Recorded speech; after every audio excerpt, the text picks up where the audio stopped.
And this is the title poem of that book, which was also the first poem written. And it was the first poem I had written in a very, very, very long time.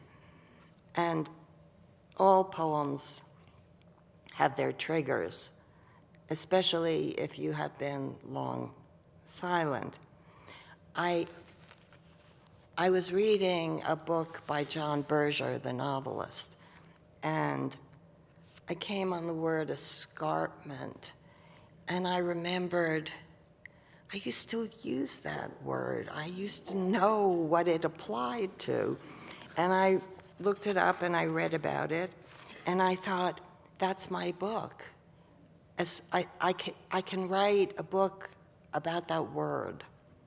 And that was my experience, that I wrote a book about that word. So this is called A Village Life. And the speaker here is, in fact, a speaker who's appeared before. The mountain figures in many of these poems, and the neighbor is also in several. A Village Life. The death and uncertainty that await me as they await all men. The shadows evaluating me because it can take time to destroy a human being. The element of suspense needs to be preserved. On Sundays, I walk my neighbor's dog so she can go to church to pray for her sick mother. The dog waits for me in the doorway. Summer and winter, we walk the same road. Early morning at the base of the escarpment. Sometimes the dog gets away from me. For a moment or two, I can't see him behind some trees. He's very proud of this trick he brings out occasionally and gives up again as a favor to me. Afterward, I go back to my house to gather firewood. I keep in my mind images from each walk. Monarda growing by the roadside.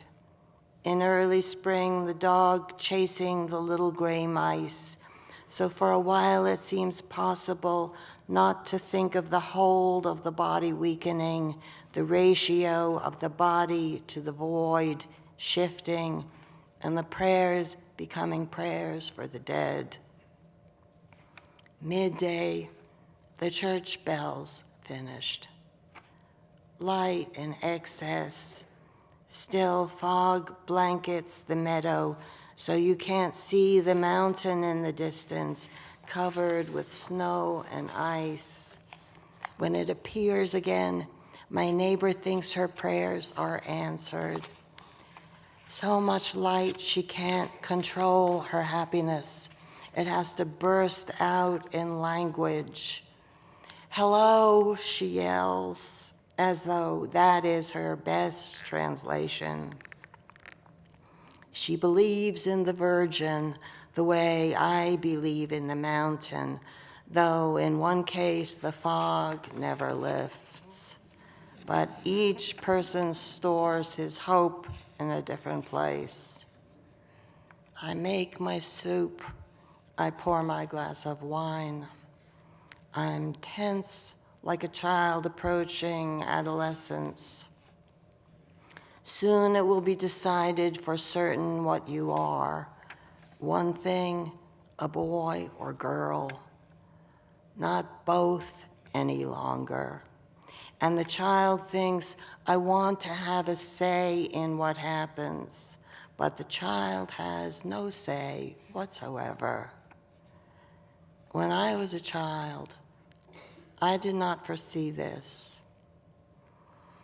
Later, the sun sets, the shadows gather, rustling the low bushes like animals just awake for the night.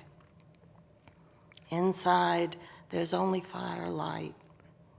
It fades slowly. Now only the heaviest woods still flickering across the shelves of instruments. I hear music coming from them sometimes, even locked in their cases.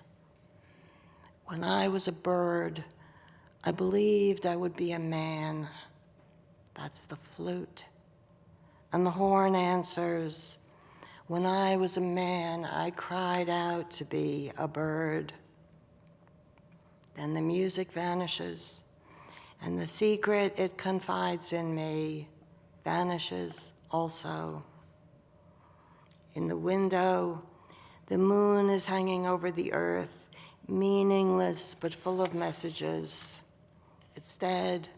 It's always been dead, but it pretends to be something else, burning like a star, and convincingly so that you feel sometimes it could actually make something grow on earth. If there's an image of the soul, I think that's what it is.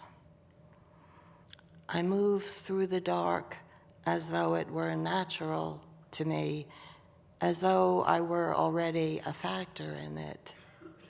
Tranquil and still, the day dawns. On market day, I go to the market with my lettuces.